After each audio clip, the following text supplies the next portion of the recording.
এরকম একটা গণজোয়ার দেখে মনে হয় যেন এবার দাঁড়িপাল্লা জিতে যাবে ইনশাল্লাহ।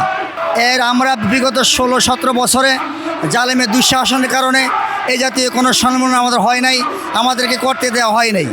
আমি একজন টিচার, আমি আওয়ামী লীগের ছেলে পেলে তাদেরকে পড়াই, বিএনপি ছেলে পেলে তাদেরকে পড়াই, কিন্তু আমরা সবসময় একটা অ্যাডভাইস করি, ন্যায়ের প্রতীক দাঁড়িপাল্লা তোমরা ভোট দিবা, হকের পথে থাকবো। আমরা এই দাওয়াতটা সবসময় দিই। আমরা এখন দেখতে পাচ্ছি জামাত ইসলামী এখনও ক্ষমতা আসে নাই, কিন্তু তারপরেও যেখানে চেয়ারম্যান হয়েছে, মেম্বার হয়েছে, সেখানে তারা দুর্নীতি করে নাই।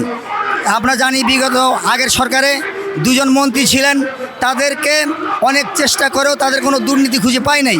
সুতরাং আমরা আশা করি ভবিষ্যতে যদি কোনো সময় এই সরকার গঠন করে, তারাও দুর্নীতি করবে না ইনশাআল্লাহ। আসলে রাজাকার এই শব্দটা আমাদেরকে অপবাদ দেওয়া হয়েছে, বরং স্বাধীনতার সময় যা হয়েছে সেটা মূলত তখন রাজাকার দেওয়া হয়েছে, একটা আমাদেরকে অপপ্রচার দেওয়া হয়েছে, কিন্তু সেই অপপ্রচার এখন মার্কেটে চলে না।